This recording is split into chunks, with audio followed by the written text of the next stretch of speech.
What an amazing first session.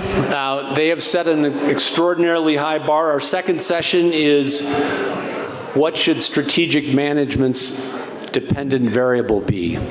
Again, it's hard to think of a more important question for us to grapple with. And our session leader here is Connie Helfet, and I'll leave it to her to introduce the session. Okay, first of all, that first session was an incredibly high bar, so let me just lower expectations. Second, let me thank Jay and Todd. This is a great opportunity for us to have a conversation about this question. When they first asked me if I would lead a panel on this, I thought, oh, great, nice, easy, simple question. So I recruited some people I thought could help us think about this. And then they mentioned, oh, and by the way, if I wanted to say a few things, I could. So I thought, great, I'll do that too. So I'm hoping this is a clicker. Yes, great. So we're going to have short presentations by each panelist. I'm going to say a few words of introduction, me, then Dan, Ron, and Bruce. We've done some coordination, and we decided that order would make the most sense. And then we'll have a little back and forth. I think there are some points of complementarity and some points of distinction among what we're going to say. Then we sort of have some framing questions at the end to remind you what we were talking about, and then hopefully we'll have plenty of time for Q&A. So we're just a starting point.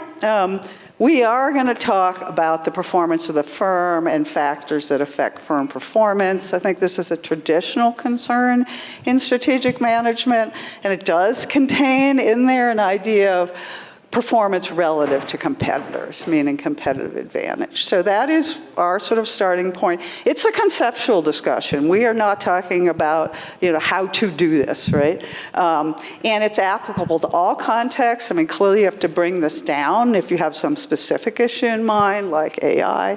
And there are implications for empirical research that we'll talk about a little. There's also implications for leveraging all the treasure troves of new data, particularly, I think, Bruce is going to touch on some of that. And our overall aim is not to give answers. That is like way too much. We just like to broaden a little bit about how we as a field might think about firm performance.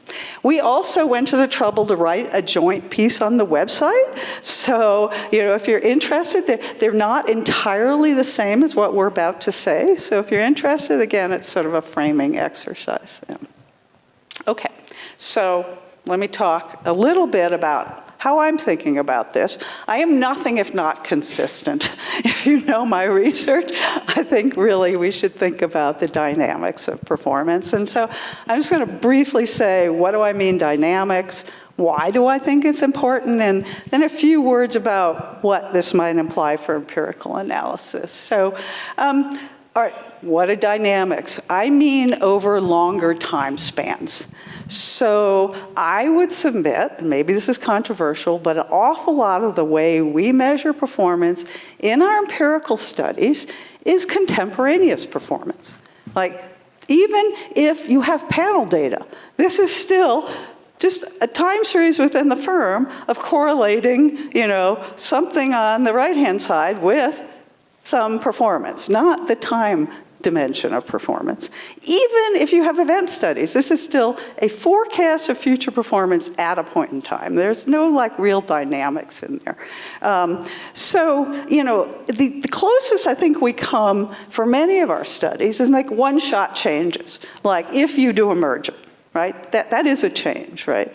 But we do have some studies that take a longer perspective, but not enough, right? So I'm really interested in the time paths of firm performance, right? The temporal patterns within firms and then across firms in these temporal patterns, right? And what leads to this? So ups and downs, for how long do we see, performance persist? Under what conditions? I would say we don't know enough about this. And why do I think this is important? Why am I so passionate? Because I think if we primarily study contemporaneous firm performance, I think we really don't understand what enables firms to prosper and survive and prosper. Again, this is great. I can tell you now what, who's successful and who's not. It doesn't help me much with the future, and I would submit that going back to the last session, if we're interested in teaching, executives don't want to know why they're doing well or poorly now. They want to know what to do in the future. So what does this mean? This means that we want to think about systematically, what are the factors that enable firms to survive and prosper, right? Under what conditions? I mean, I'm interested in things like imprinting, Dan's coined the terms weak and strong path dependence, which I rather like. Like how much a firm's able to change under what conditions successfully. So again, this is all about some kind of longitudinal analysis, and it requires thinking about how some firms are the same and how some firms are different. What are the factors? So what would I do empirically? Right? How would I think about this, right? The first thing I would do is just get a baseline, right? What's the pattern of performance over longer time spans for firms, within and comparing across? And then you could start narrowing this down, right? This is not all the same by industry or industry sector, or to take Ron's view, ecosystems, right? I mean, I'm not sure we have an answer to this, right? And I think it's really hard to start posing questions and developing theories without some kind of baseline empirical analysis, right? So what I'd love to see is sort of what Rajshri did and Stephen Klepper did, is sort of, can we figure out what are the stylized facts for how firms evolve and change over time, and how this correlates with how successful or not successful they are. And so, when I talk about stylized facts, these are like regularities, right? They're central tendencies. Again, I'm very consistent. I've thought this important for a long time. We do have some stylized facts in our profession. I do think one comes from Richard Rumelt's early work on diversification, and all the studies that built on that. But his famous book, this was based on diversification. This is basically about getting stylized facts, right? I think this is one project I'd love to see. There is research that's related to this. I mean, the first thing I would do before I started doing new studies is to figure out, what do we know from current studies? There are people who have done some research on this in this room. And then we could figure out, what else do we need to know? And that's a great basis for then trying to understand how firms are doing over time and developing some better theory. And so in that vein, what would I pay more attention to? I would pay more attention to firm growth as opposed to profits, right? We tend to focus on some kind of measure of profits. Financial event studies are still forecasts of profits. Why firm growth? And there's a very nice paper by Alex Code in Strategy Science about this. I wrote a little bit about this in the Economic Theories of Strategic Management chapter in Duhaime et al. Big book on strategic management. There's a really nice paper in SMJ that just came out about modes of growth. So I'm thrilled to see that people are starting to think about this. But why do we care? Honestly, without growth, the only way to increase profits is there's only two things. We can look at Adam's slide. You can lower costs or raise prices, right? There's limits to how much you can do this, right? Particularly when you have competitors. So, and in addition, when you think about new changing environments like what we're living with AI, growth is particularly informative because you don't know about profits till a lot later. The other thing I would say is that scale matters, right? It's like at some point, firms, most firms, the executives we teach are not interested in remaining small and, sort of bumping around, right? Why? Well, firms that grow, they put pressure on other firms, right? There are a lot of reasons why scale matters, but one is can actually help you get a competitive advantage. I'm thrilled to see the newer research on scaling, which is about, the growth of entrepreneurial firms, so work by Deepak and Brian Wu, I don't know if he's here, because all of a sudden it means you should pay attention to growth, right? But I think it's a a more general process, I mean, Stephen Klepper and Wes Cohn have some work on this. I really think this would be an informative way to go. This is my personal opinion. If you're interested, one empirical measure we could consider for those of you who do, standard quantitative work is growth persistence. We have a lot of work on profit persistence from Anita and other people. But, if we want to know about advantage, growth persistence is a really nice way to do it. I wrote about this in the chapter in the Dynamic Capabilities book with a bunch of other folks, if you're interested. So that's what I have to say. So I'm going to now turn this over to the dean.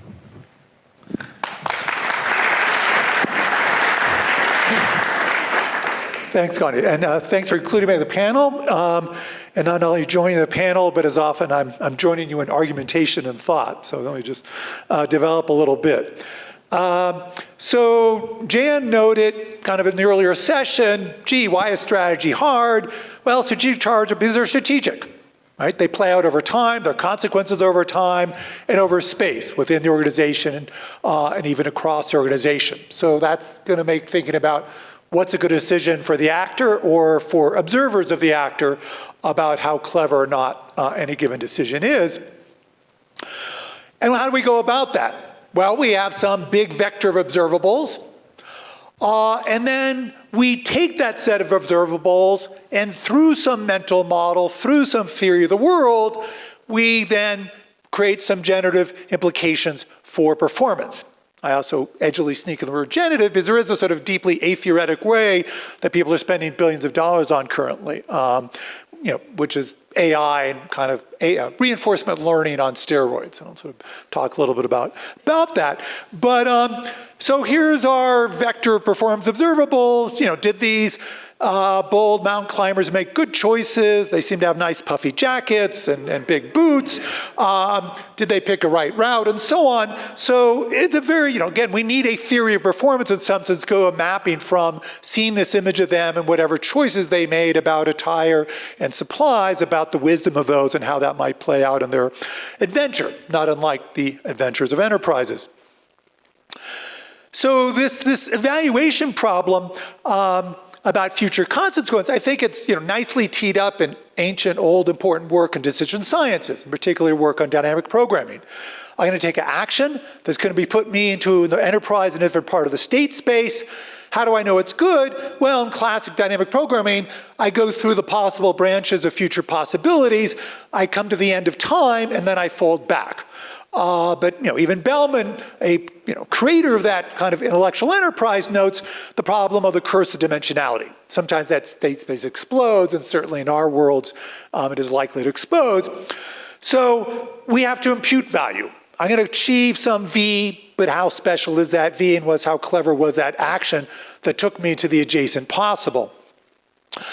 That's a problem that people in artificial intelligence have thought about for a very long time. So I often point to this very early, interesting work by Samuels in 1957. So early AI, he's working at IBM, kind of a leading enterprise, but the computers aren't so clever. And he's solving what we think is maybe a relatively trivial problem of how to play checkers. But his deep insight was, if I rewarded the algorithm by the playing out of a game, that's incredibly inefficient. The combinatorics of possible journeys are vast, and win, lose, or draw is a pretty coarse feedback for any one step on that journey. And so we have this really interesting idea is the algorithm needs to develop a belief structure of the value of positions. And that way, stage setting moves can receive value. So from our point of view, the credit assignment mechanism is based off a mental model, as it were. It's not that the environment says, here's a profit of loss. It's, how do we decide this is a good meeting? We're not going to get money. Our citation rates aren't going to happen, going to be changed or different on Friday. But we have a belief about the world and our own journey that says, wow, I got some interesting insights here over the last couple of days. Well, enterprises operate that. They create milestones, they create reward structures, give out gold stars and other kind of reward structures based on schemas, reward structures, and belief structures. John Holland picked up on this idea and developed further the idea of credit assignment. Christina and Yerker try to think about that a little bit in some of the management context. So it's sort of using your theory as a reinforcer, effectively. So yes, it's reinforcement learning, but not coming from the world, pushing ideas a bit more. So the enterprise, a complicated thing, lots of things are happening, projects, initiatives, individuals doing more or less clever things, and then we have the external world. People are buying your smartphone or not. And yes, the financial market's looking ahead in time, but conditional on a vector of observables at a moment in time. So for me, what's critical about the enterprise, it can act as a mediating force between these external cues and the culling reinforcement of action within the enterprise. The artificial selection environment, and my little guy in the frock is supposed to represent Mendel. So the sort of intentional cultivation process, as opposed to the external Darwinian one. Now that artificial selection process, lots of dimensions. First, timing. Think about us as a species. We start out life remarkably incompetent. Babies may be cute, and they trade on that cuteness so that other people pay attention to them and feed them and protect them, but intrinsically would not do particularly well out in the wilderness. New ventures inside enterprises may also benefit from some buffering, but obviously that buffering can allow things that may not have ultimate latent value be protected. What's the criteria? Making money, particularly for earlier stage, not too interesting.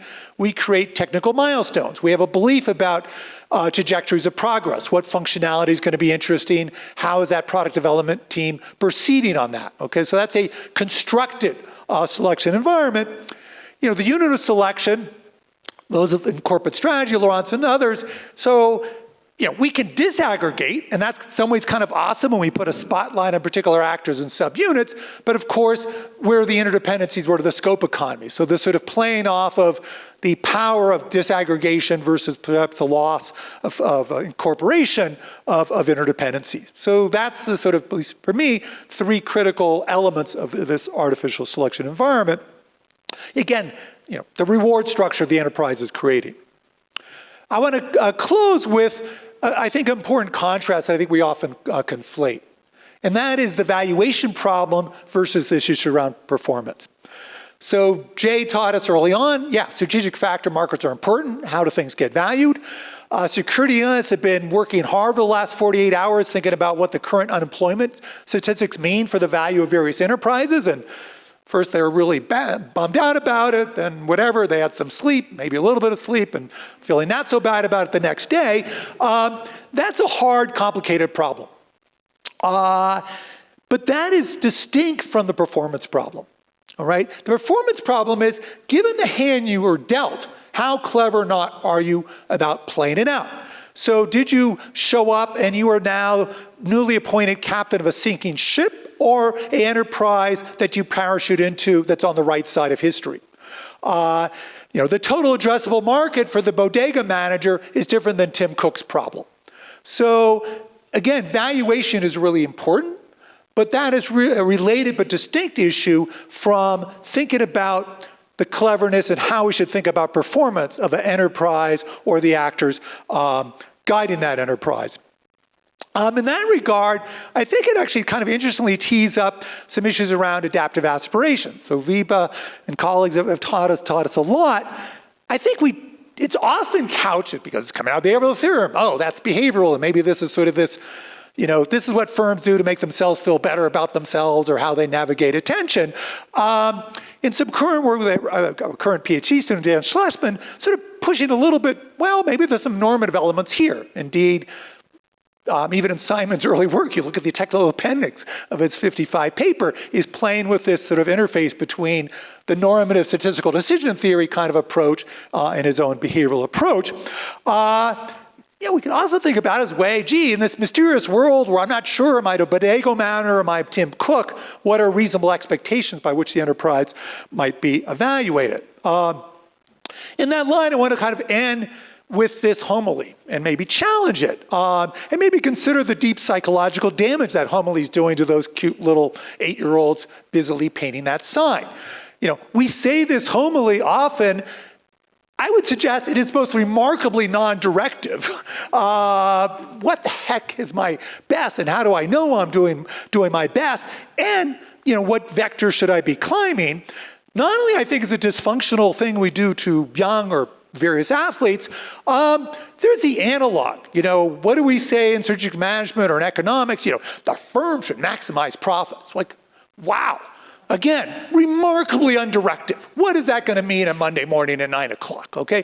What would that mean for Actor and my job, given the kinds of things we've been talking about? So I think a kind of interesting challenge, and again, that links back to some of these other considerations. So thank you.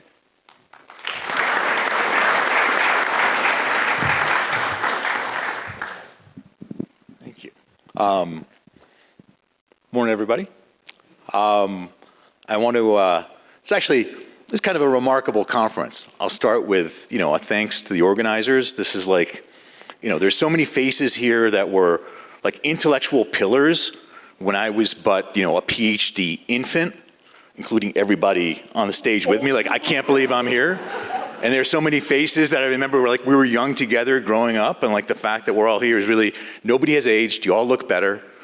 But really, it's a really special gathering. So thanks to Todd and to Jay for pulling this together. So the setup for the panel was thinking about a dependent variable for strategy.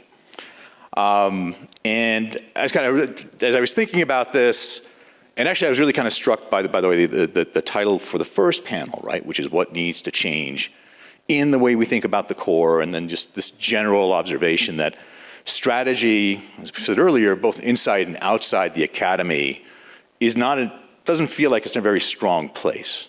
So, wait a minute, you took out all those other... No, keep going. No. There were supposed to be three different title slides here. And the first one was going to say... I didn't realize you wanted all those. That's all right. So the first question that came to my mind was really the existential one, which is, does strategy matter?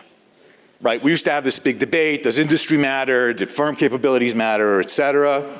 I think there is like this fundamental question of, all right, if you don't want to say, does strategy matter, because the possibility of a negative answer is just too scary, then the next title was going to be, how does strategy matter?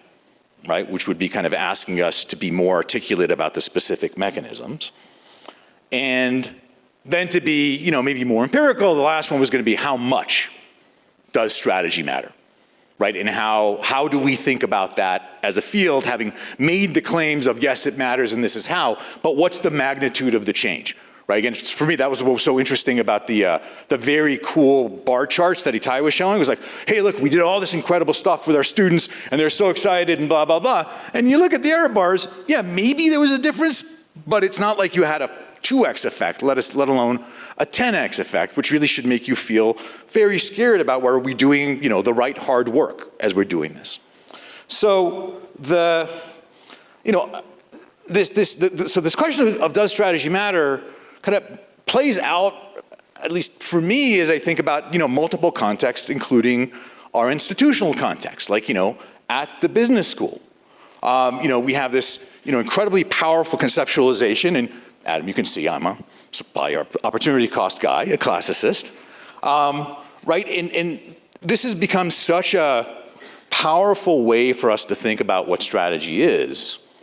But, it's interesting, because if you talk to colleagues in marketing and you tell them, hey, this is our thing, they're like, well, that could be your thing, but the difference between willingness to pay and price, that's kind of our thing. And we've got all these methodologies and approaches to do it. What do you have? And we're like, well, we're not really about the detail. We're just like, this is a good thing to extend. And then I talked with colleagues in operations, and I was like, hey, so supplier opportunity cost to cost. And they're like, yeah, that is really important. Our thing. And if you talk with OB people, like, yeah, people management, HR, that's our thing. And what's interesting is with their things, they're really pretty precise about what they mean by performance. It's like, oh, your factory has a yield rate of 72%, and mine has 75%. Better. Right? My guys are willing to send me product more quickly for less money. Better. Okay, my advertising campaign increased recognized brand value. You can disagree with their measures, but at least they have that. Like even accounting, it's like, how much tax did you pay? 23%? I did 14%. Better. And we're like, like where's the, what's our added value in that conversation? And again, I say this as somebody who fundamentally believes in the importance of strategy. But I think it forces us to say, look, if performance is a function of all this stuff, which we don't deny, and what we usually do is, well, like we're the integrators, right? We're the ones who think in terms of systems, et cetera. That would suggest two different responsibilities that fall on us. The first is we need to become much more articulate about what this interaction looks like. But two, I think we need to be much clearer and, by the way, respectful and allocate credit to the individual contributions of X, Y, and Z on their own. Because otherwise it becomes very confusing. By the way, this is confusing not just within academic politics, it's confusing not just within the curriculum, it's confusing in the real world with companies. Okay, as much as we celebrate strategy in companies, companies are doing strategy very poorly. The chief strategy officer is not the strongest member of the C-suite. Okay, strategy in corporations is basically, it's a numerical exercise. We're making forecasts. We're responsible for M&A and BD, by the way, always subservient to the BUs. And it's not like strategy consultants are doing any better on this. Okay, you look at what strategy consulting is today, like the top firms, Bain, BCG, McKinsey, the amount of strategy consulting they do has shrunk, certainly on a relative level, and I believe on an absolute level, as all their effort has become to be more like Accenture, but anchored in the C-suite. So strategy is like, it's being contested in lots of places. And I think, by the way, and all I'm saying is we need to step up for this contest, right? So we're just gonna pose questions. I'm not gonna give you like, here's my answer, read my books. I do have answers, you should read my books. But no, seriously. But I think the overarching theme, and again, I was just trying to like take the panel question seriously, is how do we understand the difference as a field that says we're all about differences in firm performance, as the difference between the performance in a role and performance in a market. Like the difference between a good outcome and a good strategy, right? And in some ways, kind of the puzzle I would pose is, how good are we at resolving the difference between a really good market outcome that came despite a bad strategy and a terrible market outcome that came despite a really good strategy? Right? I'll pause there, right? Can we tell the difference between a good market outcome with a bad strategy versus a bad outcome with a good strategy?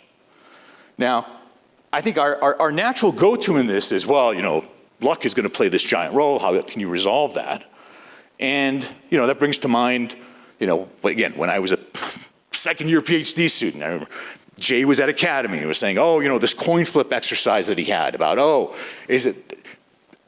if we haven't moved beyond that version of, we don't know if it's luck or strategy, then, right, if the purpose of the conference is, 1990 was a good year for us and here we are in 2024, like, wow, it requires a lot of introspection in the mirror. And I think what this does is this takes us beyond like the older debates of content versus process, though I think they still matter, and per the panel, I think, like the older I get, the more insightful Mintzberg seems to me. But I think there's this other variable out there that, again, for me, kind of has surfaced much more, particularly in the context of thinking about ecosystems and ecosystem strategy, which is how do we conceptualize the quality of a strategy? And a place to look for this is so this is, even before we get to the quality, it's like how do we conceptualize variations in strategy? And I think a place to look for this is the metrics, right? This connection to Dan's talk. The metrics that are used inside an organization to think about which way is up. And I would argue, by the way, that in most organizations, those metrics are incredibly impoverished, right? So if you listen to kind of a strategy review at a large company, what you will hear, what you will observe is, it's a spreadsheet exercise, which doesn't capture, all the richness that we tend to talk about in our classes. And it's not because these aren't smart people, it's not because these aren't motivated people, it's because I think there's this easy, least common denominator way of talking about things: revenues, costs, operating margin. And so the idea for a variable I kind of came up with for the discussion here is how do we think about the richness of the conceptualization, right? We'll get to quality later maybe, but the richness, the variety in which companies are thinking in terms of the dimensions that they're using to measure and guide resource allocation and measures of progress. And within these dimensions, actually I didn't see we were going to do that quadrant, the axes, Dan, but you can think about my competitive position versus a rival, then there's still the measures I'm going to use, right? Is it the number of users I have? Is it my revenue share, right? You can think about my financial performance, but within financial performance I have a lot of different options as well, right? Is it about income margin, ROI, and the time horizons. And I think if we characterize firms and their approach to strategy according to that, it creates an opportunity to think about variance in the way firms are approaching strategy. And from that, we can think about this conceptualization of strategy as both a dependent variable, by trying to understand, well, what is it that helps us understand which firms are going to have richer strategies? And then as an independent variable, which is, well, what's the actual value of having a good strategy relative to everything else in that regression? And the final thing I'll say is, so the reason this has become so salient for me, by the way, is because, again, I'm spending a lot of time thinking about ecosystems, thinking alongside companies about how they're thinking about ecosystems. And in these worlds where we're reconfiguring interdependent relationships in the pursuit of new value creations, it turns out that the differences in which different actors, different potential partners, different stakeholders, whatever language you want, the differences that they have in the way they explicitly or implicitly think about their own strategies makes a huge impact to the ability to drive alignment, or the things that will keep alignment from happening or keep alignment from sustaining. Right, so I think this matters a lot, but it matters even more when value creation is interdependent and multilateral. So that was my set of ideas to share with you. Thank you.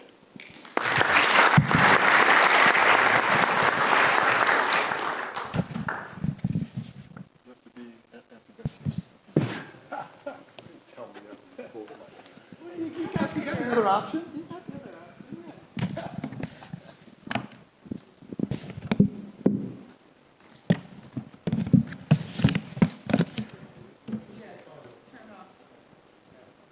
Turn off what's that? No, I am going to use that. There's a lot of tall people in this room. So it's great to be asked to come up here and talk to you all, and we had a great time exchanging ideas as a warm-up to this. Working with Connie is an amazing experience. You structures you kind of meet ahead of time. Jesper, you wouldn't have a chance if you were with Connie. Let me tell you. Juan is just too soft. He's just too soft a guy. So there you go. And then you have to kind of repeat the experience again later on.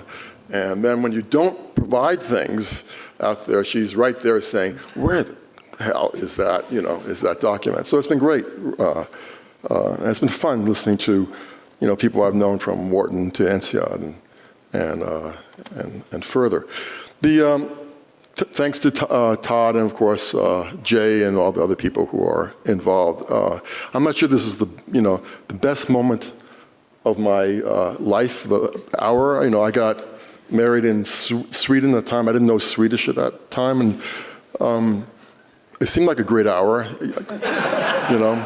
I have no idea what I agreed to at the moment, but it's worked out well. And when I'm in doubt, I just ask Monica what I agreed to, and she tells me.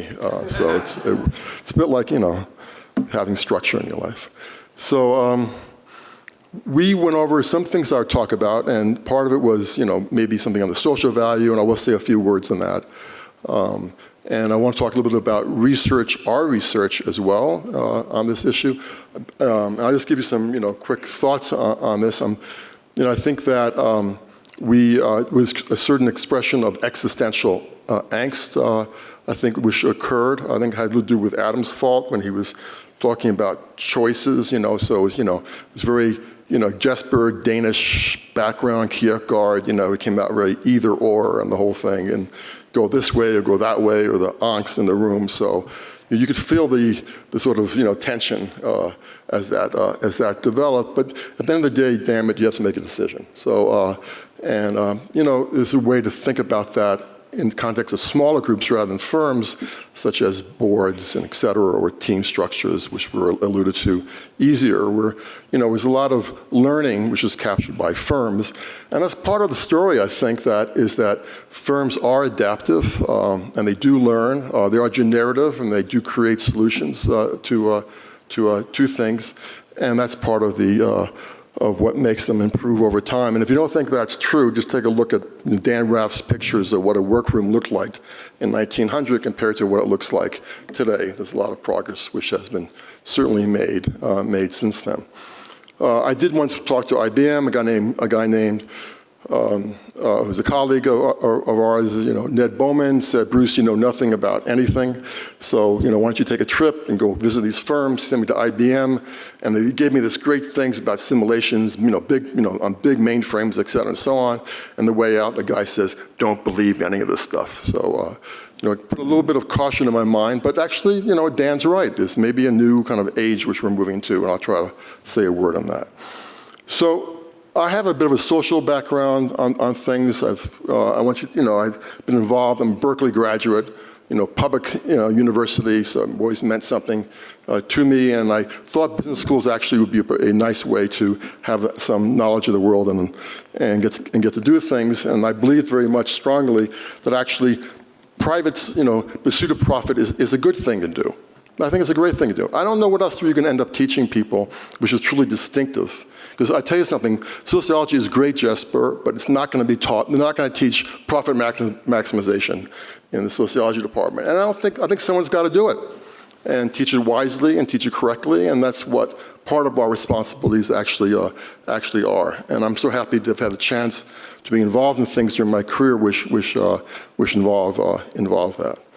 So I wanted us to tell you a little bit about two examples of what I think strategy may be falling, at times on the areas of social value. And I have something more extensive to say, but I think there's so many of you who work in this area that maybe, I just seated, we have, other panels which will talk about it as well.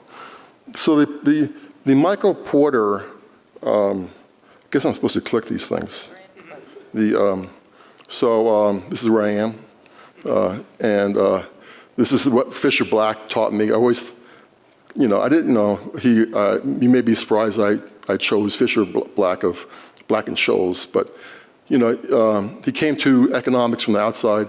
He had the thought that was important was to build the most truthful model you could, even if you couldn't solve it analytically or accurately.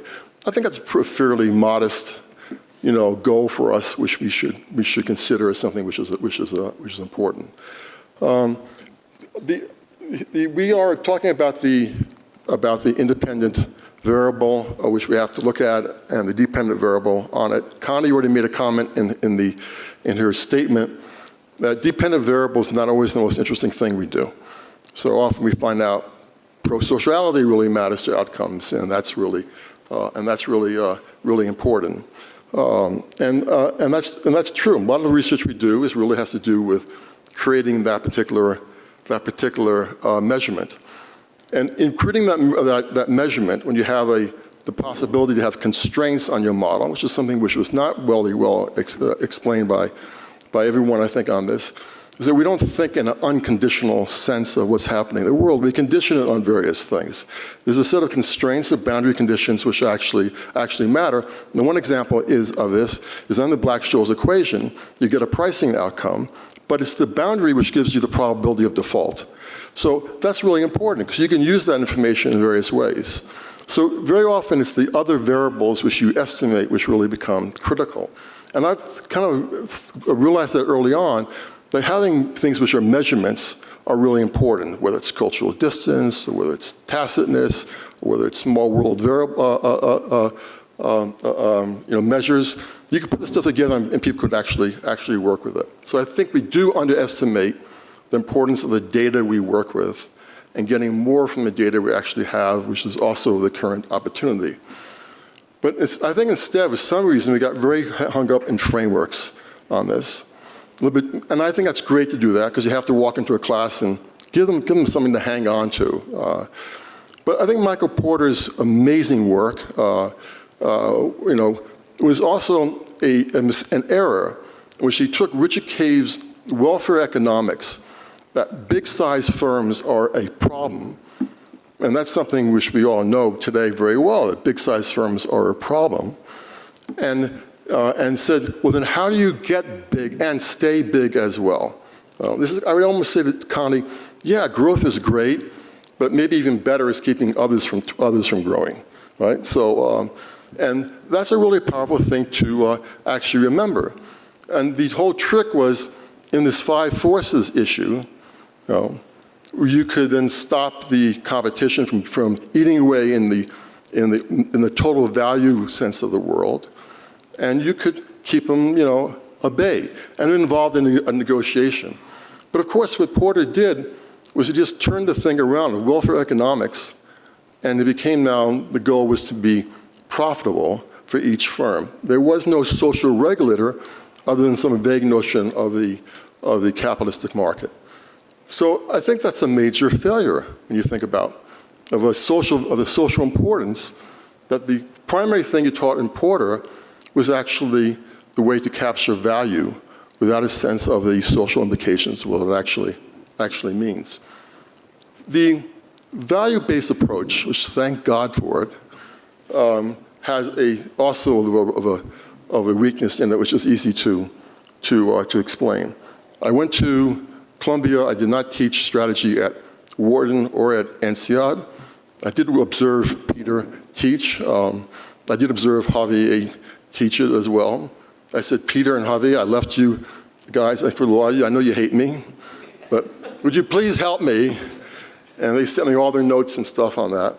And I taught a successful course on strategy. So my aspiration, I don't know what the students' aspirations were, was to survive that experience, which I largely did. So it was great. I've always been very indebted to that approach. And we use that for the basis of what Columbia teaches, except without the bargaining. So when I saw Peter teach, he ran the bargaining. He sold, I think, some cup of it was France, so it couldn't have been a cup of anything, but of soda, And he would auction it off, and someone would pay. He got the point across, which is the core thing in the dynamics of arriving at what you think the allocation will be eventually. Separating the bargaining from the formulation strategy part is really critical. And that was missing in Porter. Porter's bargaining happened, right? But there was no way to think about it. And suddenly you had a way of thinking about total value, how it gets allocated, and the bargaining which has to be done, and also what are the boundary conditions, what are the reservation prices which bounds this problem so you can actually solve it in some heuristic way without using really much of a model to do that. Wow, that was really great. So what's the problem with it? Well, the problem, that's pretty wonderful. And I'm going to, I advise you all when you're in doubt to use this approach. Let's just take one thing. The willingness to pay is at the top, right? And then you look at the difference in the actual price. You talk about some degree of consumer capture. But of course, there's also the ability to pay. If you don't have an income, you're not going to pay. You're not there in that room.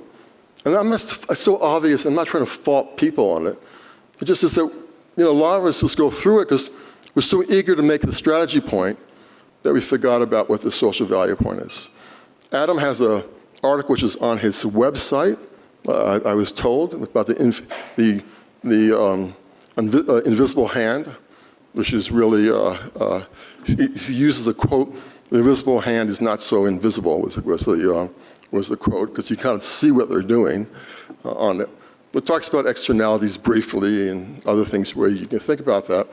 With the point, if you start off not with the economics trick of there being a perfect market, and then there are impediments to it, well, you start with the market as it is, which is flawed, and try to think what happens when you take these things away, and you don't end up in the same place. That's the story. That's a really interesting way to approach it, which can be vastly more explored.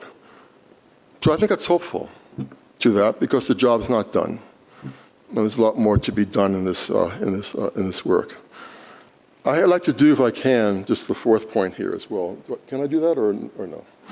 There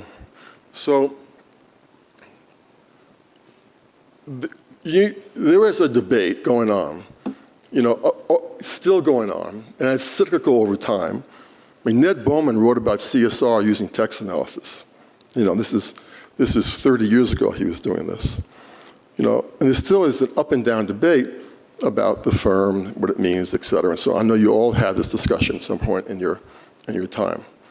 But there's an assumption that there is something which is right about one view and wrong about the other view. And you already heard me give a contradiction. I do believe in profit maximization. I do believe in markets, but I also believe in social value. And that's how I see it. If I took an ideological perspective, it might make a difference. Okay? But there's also then the second thing behind it. I'm talking also to Connie, because there are many people in the room who were involved in that exercise 4, 5, 6, 7 years ago, about how do you improve research and strategy. And they came out with causation as being a primary thing, but it's much more than that. And I guess they did address this. It has to do with p-hacking. And I'm not thinking about Harvard here, because thank God that Harvard had the guts to actually go after this problem, whereas this exists everywhere in the world and at every school. We all know that's the case. We all know it.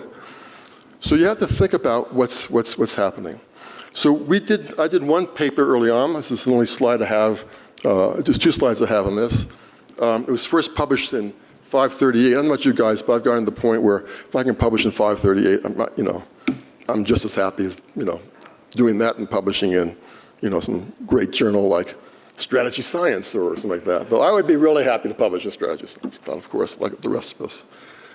But, we said, our economists aren't as nonpartisan. If you ask people in the room, Mary, who are the people who are going to have ideology in their research? Well, it'll be those damn Republicans, she might say. Though she's from Minnesota, she's balanced, But the truth of the matter is, the reason why we studied economics is not because economics is worse, because you don't have any Republicans in sociology.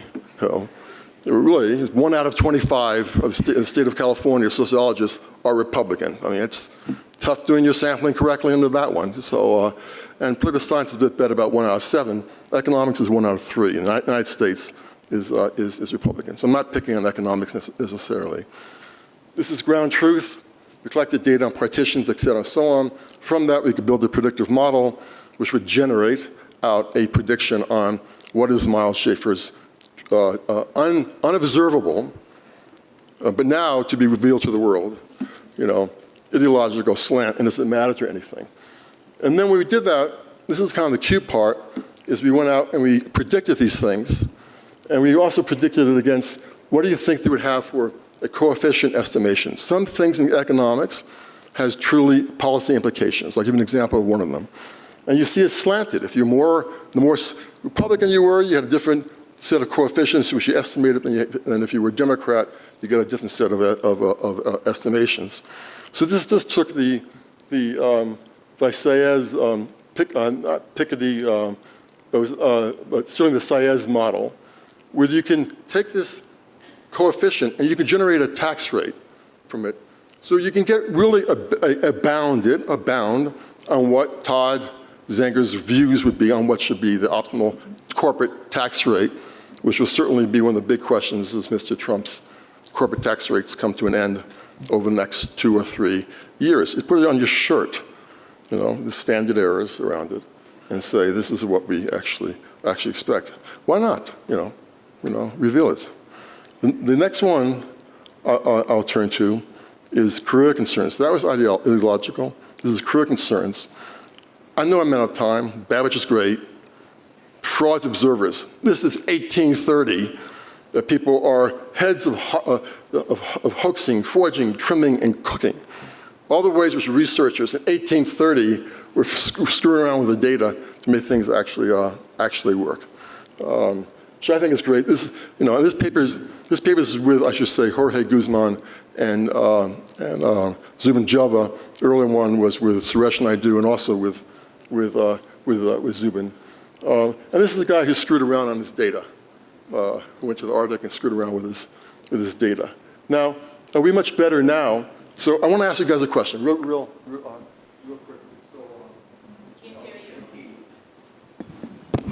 So I forgot to sing now. Lawrence, if you believe that does industry or does academics more likely p-hack? More likely p-hack. Javier, what do you think? Industry. Todd, what do you think? You think industry p-hacks more? Yes. So we went out. Things should be tested. We went out. Peter knows this is where this is going because he knows my evil intentions predicted on it. That if you look at it, compare these two, industry shows very little ones going on, whereas academics, over here, you can see that split at 0.05, where the probability density is pushed over lower than the 0.05. It's so great, right? And then, and the reason why is that in clinical trials, academics start at trial 2, very small samples. Industry goes out to 80,000 people, and people die, And that does seem to focus the mind a little bit on the quality of the research which you actually are doing, and you get sued and you go bankrupt on that. Whereas academics until recently didn't do an awful lot about it. So it's an interesting result, and then we go out ways to fix it, and we give institutional, how journals, particularly in the medical field, is very useful for correcting these issues. And these are the things we use for the 2 papers I mentioned, and also the paper on AI. And forgive me for running over, but I guess I did it. So thank you. Thank you. All right, that was great. First of all, let me just, we had a wide-ranging discussion. We thought we would leave you with a few questions that come out of what we were talking about, so you can see thinking about performance over longer time spans, growth, both dependent and independent variable, depending on how you think of it. Interesting question to Dan's point is like, how should we think about, how firms are judging what they're doing and how well are firms performing, for example, in the AI space? Can we think about quality of outcomes versus quality of strategy? And then Bruce has something to leave us with, which is sort of, given everything we've talked about, should we mainly be thinking about profitability, or should we have a gazillion different variables? Maybe I'm overstating. We had initially thought about having some back and forth, but I think we should just go to you guys. I think our idea was we collect a few questions and then have some reflections from the panel, and then collect a few more questions. So, and we've got like 35 minutes, so let me bring this down. Okay. Have we shut you all up? No. Mark.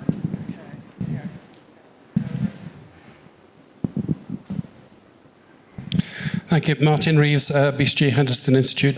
So I think it's a really interesting question. I think the panel gave a very good survey of how to think about the problem of determining the dependent variable, but they didn't actually say concretely what should it be, what research do we need in that area, or even how should firms operationalize, change their practices to be measuring the right thing. So at the level of practitioners, what concretely needs to change in how success is measured or predicted? Could you be more concrete on the dependent variable problem?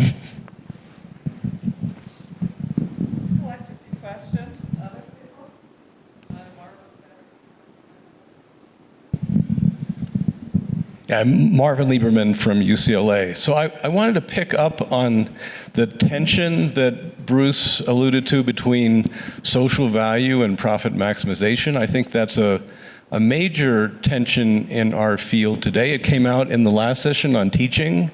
Anita and Gautam made some comments on that. And I would suggest that today we want to wear two hats in our field. One being the profit maximization hat and the other being the social value or social welfare hat. Like many people in here, I was trained initially in economics. And in economics, you're taught that the objective is to maximize social welfare.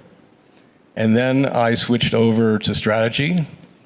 And the objective, at least at that time in strategy, was to maximize profit.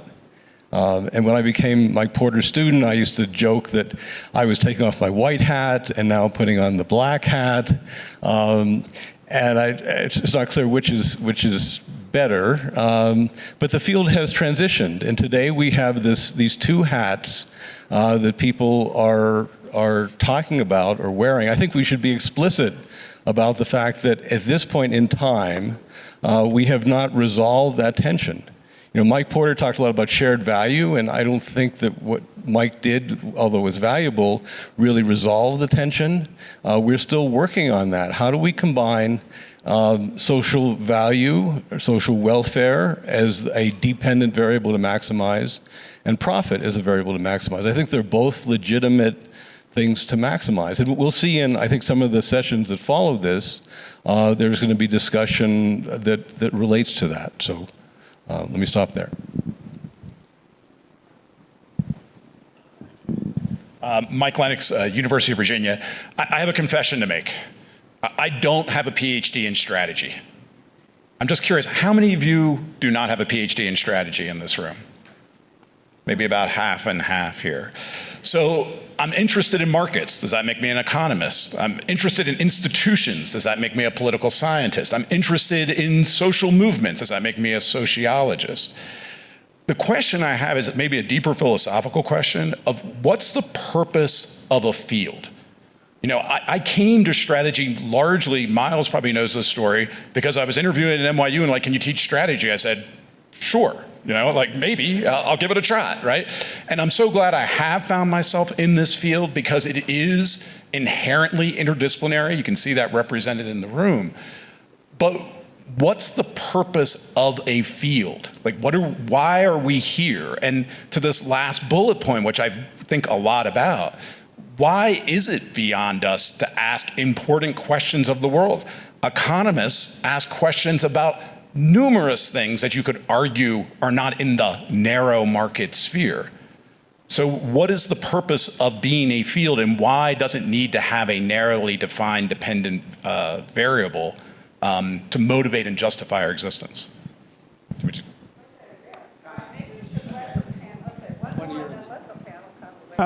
Dennis Yao, Harvard. I feel like a MBA student who is out of sequence. So after hearing what Mike said, I feel as though I shouldn't talk. So I'll jump back to the other thing, and you can penalize me a few points, okay? So I wanted to make a comment about social welfare. Social welfare is a very nice thing for us to worry about. The trouble with social welfare is we have big disagreement as to what is social welfare. And that is a big problem for trying to assess what it is that firms should or shouldn't do. It may be possible to say certain things we shouldn't do or firms shouldn't do, a kind of a limited don't harm kind of social welfare. But in terms of actually moving towards something, the political process is determining what people want, how they value things. We don't know how people value things. And I think that is something that if we move to having a broader sense of value, we have to confront that political and preference problem. All right.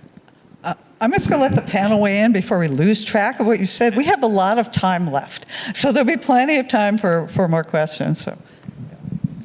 Hi, let me address Martin's question, or try to, or speak to it. I mean, it was sort of the one that resonates most closely, I think, what I was speaking to. So I guess two kinds of observations. One, sort of a conscious raising observation, which is the firm is creating this artificial selection environment, and that's not a bug, that's a feature, and should be embraced, and that's kind of part of its ultimate guiding role. So what the particular metrics are, yeah, I'm not being all that precise. One slightly more precise observation I make, kind of drawing some work Brian Wu and I have in a forthcoming strategy science piece on resource allocation with the enterprise. And the distinction we're making in part there is sort of when we think about resource allocation, our central variable in strategy is relatedness, fungibility. Brian also talked about comparability. That is, if you actually believed your NPV calculations, fine. All we would need to worry about is the usual fungibility. But when it's a like and like comparison, that these are the operating metrics are similar. And so one of the challenges on a diversified firm is thinking about A and B, and the performance metrics and the sort of observables are really different. That's a really critical challenge the enterprise has versus, you think about the tournament literature in economics. You can tease out certain kinds of uncertainty and do relative performance ranking. And so you have the rich set of operational measures by which you can make relative comparisons. So this issue of comparability being actually a really important idea inside the diversified enterprise, not just, in addition to our classic considerations around the scope of applicability and fungibility. So I'm cherry picking off the one conversation that I feel I can contribute to.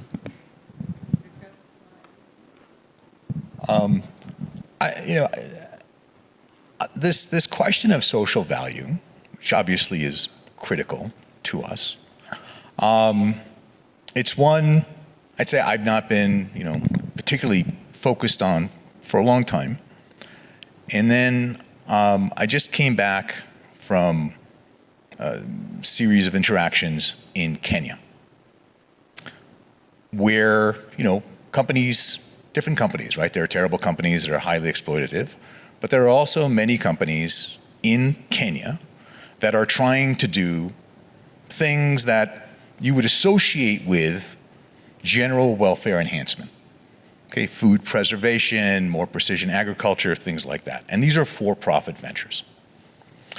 And so the first reaction I have is, by the way, those companies, it's interesting because there's no contradiction, at least in their current portion of the journey, between, and here I think we need to be nuanced, that there's probably a really fundamental difference between the notion of profit maximization that we throw around and profit generation, which is what most firms and most managers, even in large firms, are focused on. Right? That's not to say that large firms don't misbehave, but kind of the thing that really struck me there was that I'd look at these companies who are clearly for profit, focused on generating profit so that they can continue to create their value proposition, and there didn't seem to be any conflict with an ambition for them to scale as widely as possible. So there's some transition point that we cross where suddenly this focus on profit generation for growth turns from a good thing to something that we think is stealing from society. And so rather than just like immediately paint with a brush of, profit implicitly maximization is bad, I think we need to be a little more nuanced about that. And again, I think in the context of strategy, if we think about how these interdependent pieces come together, right? And again, my whole thing about ecosystems is it all starts with a value proposition that you're trying to build in collaboration, right? That kind of gives you a different purchase on how you think about strategy. I think that gives us a different view on what the role of profit is in driving social welfare. And you can then start saying, here that pursuit is really about possessiveness and stealing from social welfare, but there are many cases where they go hand in hand, right? To your idea of like, let's embrace the contradiction, Adam. So anyway, that's what resonates with me. There are a lot of you I know who will be talking about social value later on. You're probably wondering whether by the time your panel comes up, especially the last day at 7:30, whether there be a lot more to be said. My guess is that there will be a lot more to be said on this. But I'll just make a really quick observation on it. When you think about these problems of social value, you have to think about the margin. You can't just think about firms do good things. It's at the margin where they do, I can say, sure, I'll save climate. You really impressed by how the oil companies are stepping up to be solving the problem of climate? Because right now they're at a different margin, which they were before when they made that comment. So that's one thing I always say on this issue.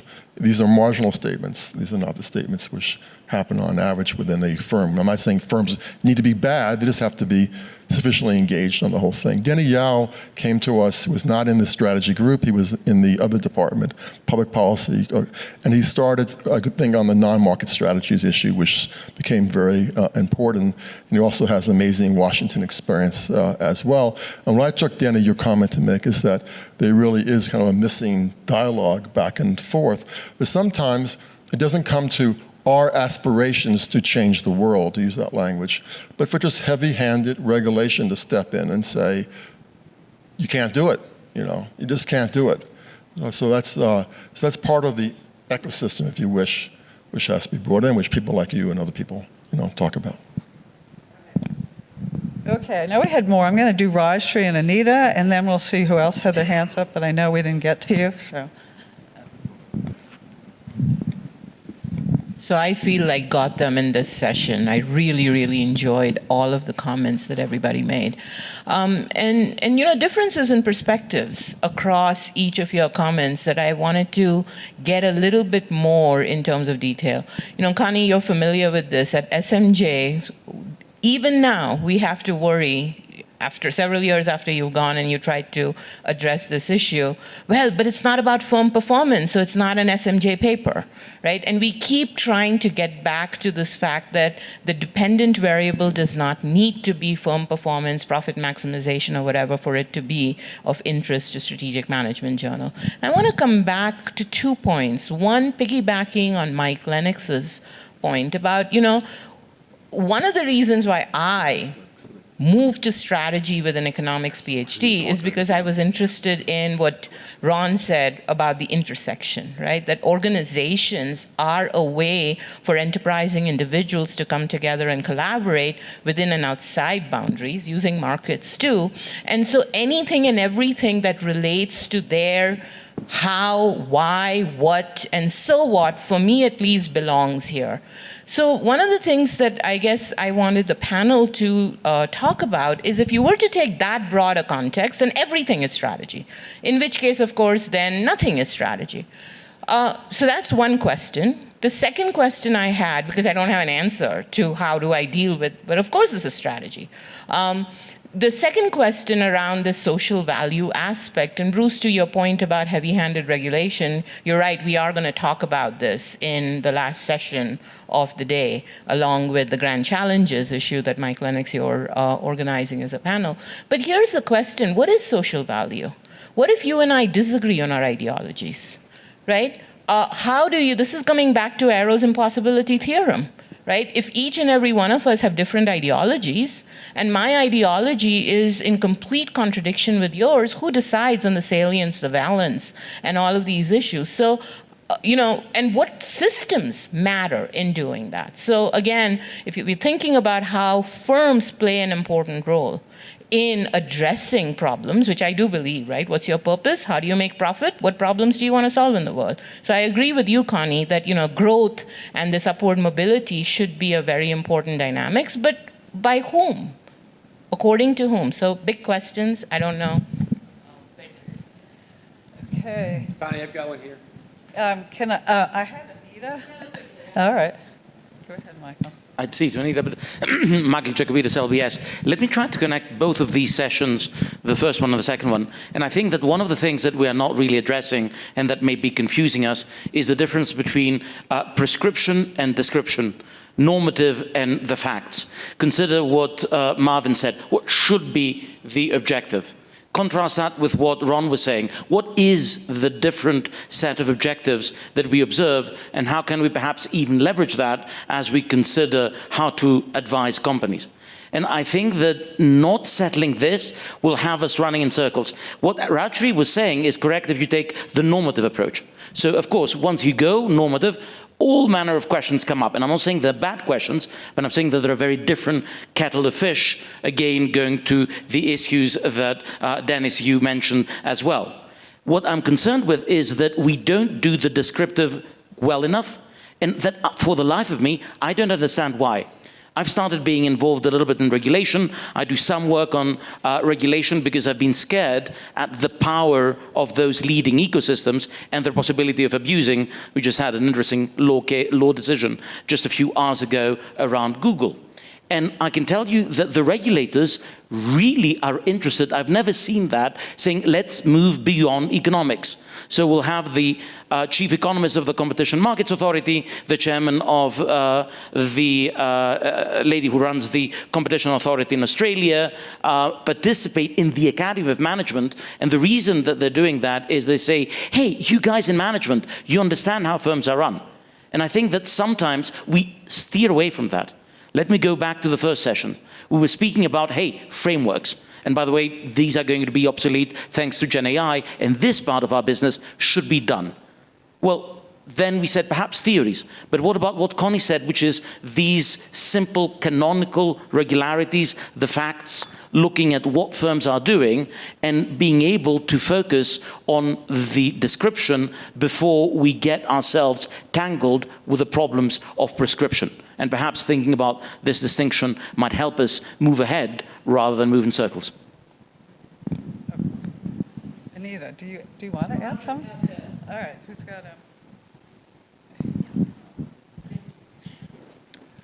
Arnaldo Camuffo, Bocconi University. I have a clarification question for Dan, because in our presentation at a certain point, I was somewhat baffled by the fact that you didn't talk about dependent variables at all, right? But then, after your presentation, in reality, what I think you're saying is that since organizations are these artificial systems that's trying to generate, this environment or select this environment, the purpose is of the firms, and the dependent variable is how they do that and how do they effectively do that. Is that the final point? So the dependent variable is the ability to generate this, and this is a superset of all the type of dependent variables that we're thinking about. Is that correct? Okay, that's a great signal. Great signal to move back to the panel. We'll let Dan answer first, and then the rest of us could tackle some of this. So first, Arnaldo, thank you for sort of summarizing better than I summarized. So, let me put aside and punt and cheap the broader social welfare, but I think about more within the enterprise. Yes, so in some sense, the dependent variable becomes a bit of a social construction of the enterprise, and the enterprise may do that more or less effectively. How it maps from cues and outcome measures in its context, in its niche spaces, and so on, where the markets in which it's operating, how it translates those signals based on its theory of the world, its theory of the strategy for its enterprise, what kind of metrics are appropriate for the actors within it. So for me, in economics, we have some lovely important theories of the firm, property rights, transaction costs. It's a sort of mediating role, dependent variable construction in some sense, is a sort of a focal role for the enterprise from my point of view. Okay, I thought maybe I would tackle Rajshree's first question. I didn't view this panel as suggesting that every regression needed to have a single performance variable on the left-hand side. It was more of a conceptual, what things are we fundamentally, what's sort of the central guiding light, right? And, when we think about performance, right? And there could be many inputs to that, which might actually be dependent variables in their own right in any given study, all right? So that is how I think about it. I think that clearly there are still a lot of misconceptions about how we might, operationalize some of this. Okay, you guys want to?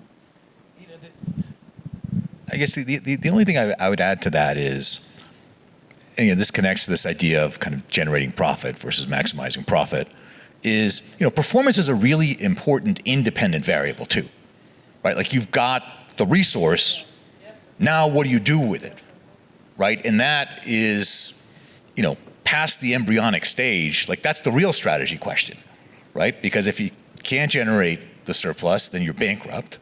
But if you can, now you face these choices, right? And then that cumulativeness is just, you can think about performance on both sides of that equal sign. Yeah, that's what growth is. I think briefly, the reason why I raise the issues on research is because we are also people who produce ideological opinions on these things. And I think Michael's correct on saying there's an issue around that. And I've said this openly at the Social Science Research Council, elsewhere. It was not well received. And people like to think there's a technocratic solutions to things. And sometimes there are, and to give me the goal and I'll tell you how best to do it is one way you can approach that kind of problem.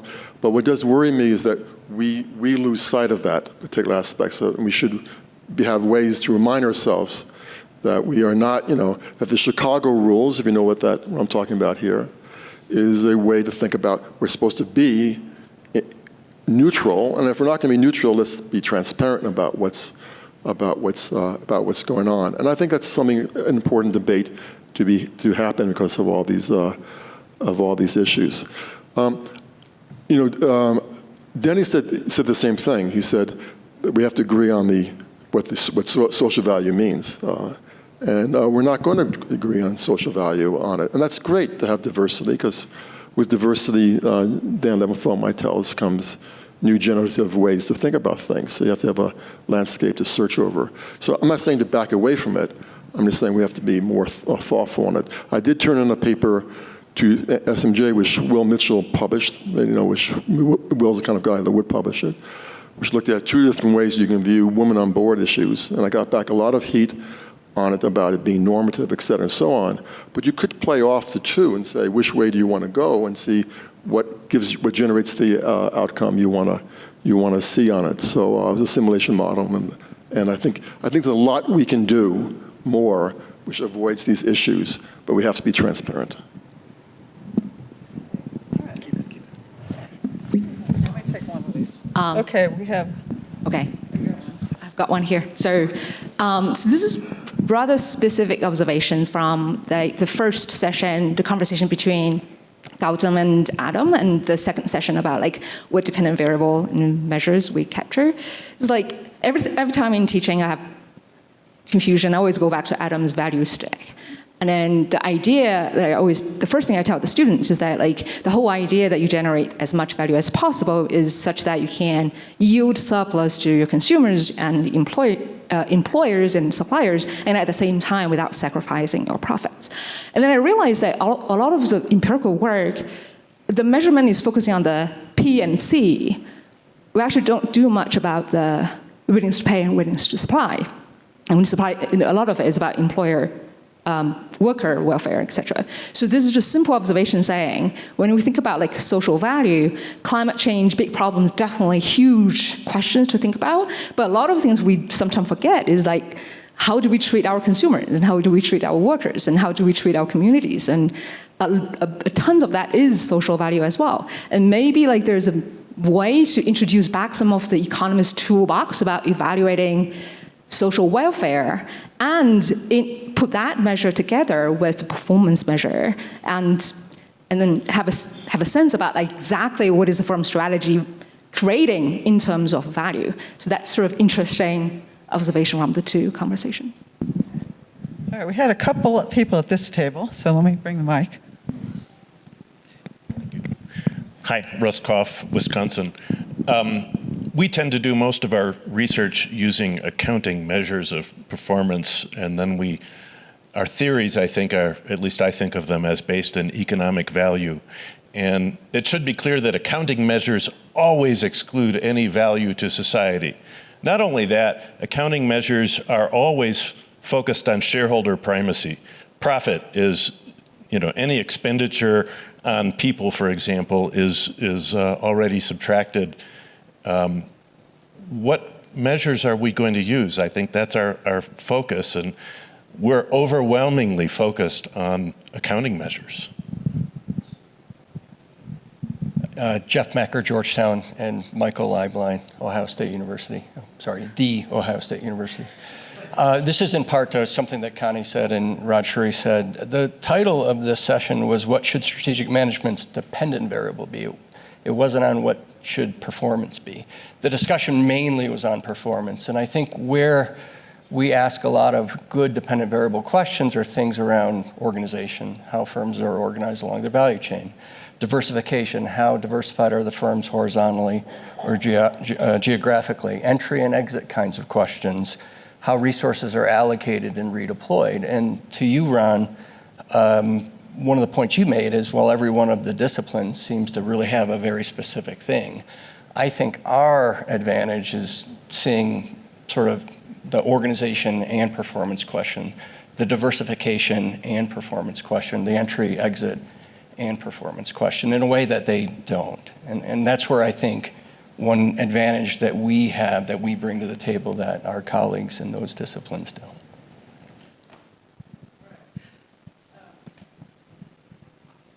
The time is getting short, so I'm going to collect a couple more questions and then we'll sort of have open season to the panel here. So, Melissa? Hi, Melissa Grabner, University of Illinois. I've really enjoyed this conversation, and I wanted to add a piece that I think has been missing from it. So Russ alluded to this idea of shareholder primacy, and I think a lot of our conversation has been comparing profit maximization for shareholders versus broader societal value. But there's an assumption that shareholders want profit maximization, and owners of businesses are very heterogeneous, and they may have different metrics in mind. So to give you a couple examples, in the entrepreneurship literature, we have this conversation about, do you want to be rich or be king?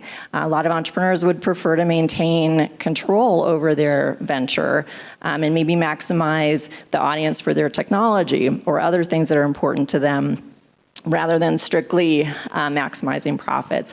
And in the family business literature, we know there's a lot of balancing among concerns about preserving family reputation, maintaining control, creating jobs for family members, all of which might be traded off against strict profit maximization. So I think we need to be aware that there's, even if we're just focusing on shareholders, on owners, there's heterogeneity in what they want.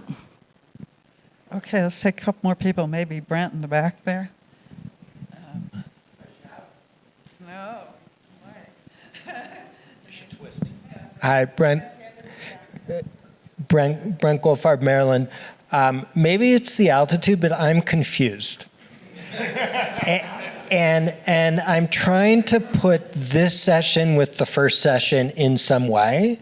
So the premise of the first session that I understood was very much in what I would call the Rameltian, Vandersteen, Lieblein, did I pronounce that correctly? Ruhr and, where's Todd? Zenger view of idiosyncrasies and interdependence. And then if that's the case, then I'm trying to think of like, well, what is strategic management at all? And what is the field? If we're trying to figure out how to design better strategies, why on earth, and they're all idiosyncratic to specific situations, why should we assume there's such a strong correlation between firm performance and the choice of strategy? Because it's all strategic design at the boundaries of our knowledge and understanding. It's all bets on what the future world may be. And if that's the case, how would we even measure what a good strategy is for a particular firm in any systematic way. And if that's the case, why is the first question interesting?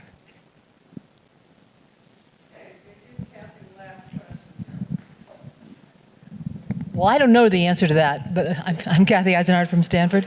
I was just say, for me anyway, thinking about dependent variable, it's partly about the situation. So if you're a venture, you start out wanting to survive. You're not interested in maximizing profitability. If you're sitting as a big company in a static industry, maybe you do care about maximizing profit. If you're in a hot new market, you're thinking more about growth. And some stuff I've been doing recently, the companies, the ventures that really scale rapidly are starting out first thinking about cost and then thinking about growth. So I think it's very situational, number one.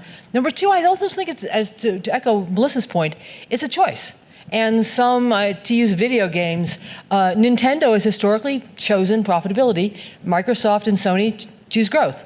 And so that's a choice. Or you might, as like Melissa was saying about family businesses, you might choose social value and not profit maximizing. So it's both situational and it's a choice. And then finally, I think it's actually really hard, particularly for small firms anyway, to be both socially relevant and making money. That is just a very hard road to hoe. So that's my couple of comments. Okay.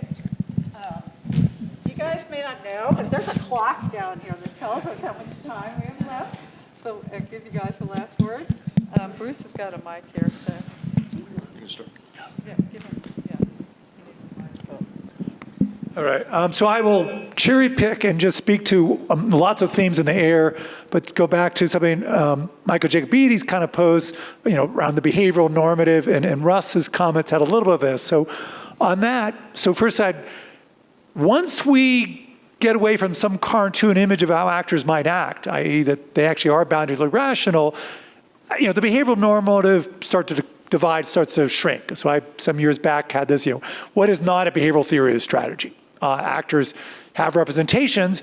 I can write down a math question, but before the math equation came, some representation about how I thought about the world.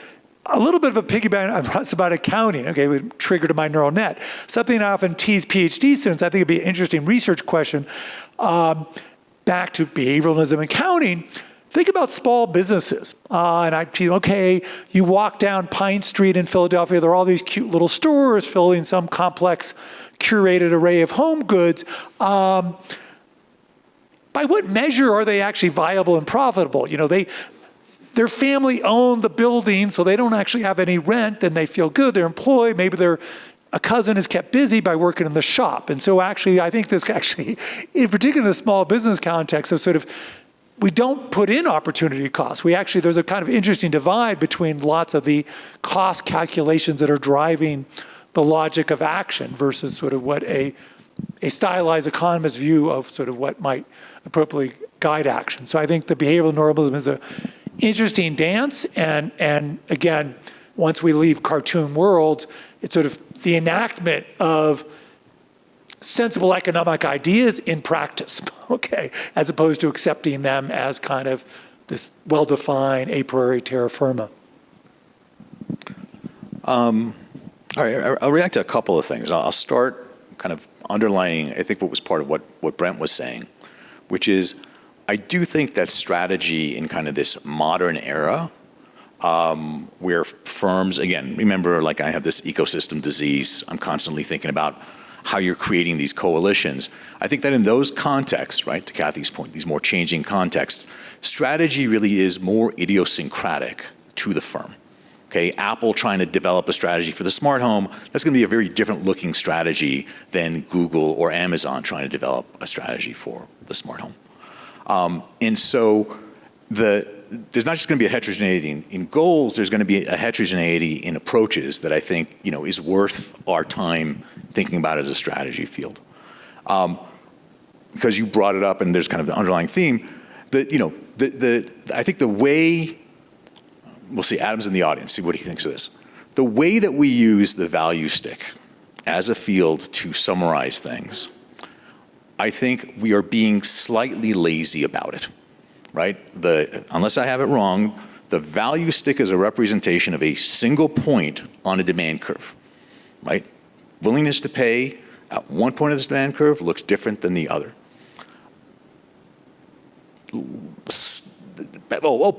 Peter Zemsky and I and Francisco Ruiz-Alceda have a paper in strategy science, plug for both the paper and strategy science, that looks at, if you think about that heterogeneity seriously, how does this value stick analysis change? What happens when we think about the role of fixed costs rather than just marginal costs, right? And this is a very simple model, but it lets us begin to get at idiosyncratic positions that firms start in and the choices that they're going to make from.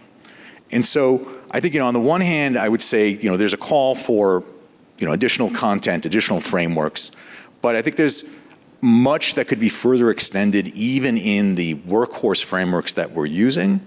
And that will allow us to get to, I think, what Jeff was calling for, which is like the thing that makes strategy different is we're actually plugging into more complexity than the other disciplines within the business school. And I think we're advantaged in that we're more sensitive to it. And you know what? It's a good, higher place on the seashore to stand on as the tide is coming in and washing out the relative generic stuff. So I guess all that is to say that I think we should lean in to idiosyncrasy, and that's a little bit like where, how do we think about the idiosyncrasy of firm strategies, and how do we use that as a variable in our research? So I actually would agree with this issue that being a bit more idiosyncratic would be helpful.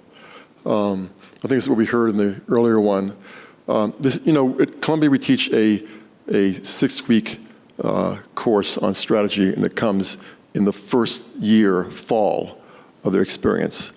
And Juan always tells me that makes a difference. Where it does not come in the first fall in Harvard, and it's a much longer course on it. Then you kind of sweat and say, I have to do a bit more on the whole thing. And I respect that, and I'm glad we don't do that as well. Because they can choose into their electives afterwards what they want to be doing, which is great. It's been great conversation on it. We can hear other people talk about the social versus about the profit side of thing. I just do want to emphasize this issue, and it's almost like when Luigi Sangalis spoke at the SMS thing in Paris a few years ago. Russia, I guess she walked out, but she kind of attacked him afterwards on that. But I don't know what she said, but she may have said to him things similar to what she said today. But in markets, there's the great thing that firms can take different colors too, right?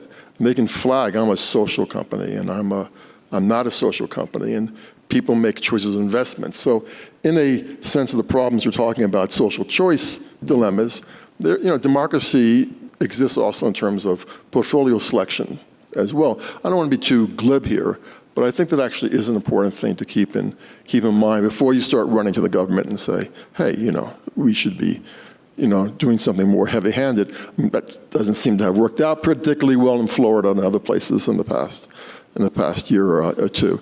And this is why I am stressing the issues of thinking about, things which usually have not in business schools. And it's so great that the summit's talking about this, about power and the choices and higher levels of multi-level approaches to these issues. It's really difficult, and I look forward to what's going to happen the next day. Thanks. Thank you very much to this panel. Appreciate it. And a huge, huge thanks to Connie for herding these cats. A couple of quick announcements. Several people have asked about coordinating Uber rides into the airport. Teresa is in the process of sending out the appropriate forms to make that happen. Once again, Teresa to the rescue. You should be used to that by now. Second lunch is located out through the door in the back, and we're actually going to go to a different part of the building so you can see a different part of the mountain. So have lunch. We'll see you at 1 o'clock.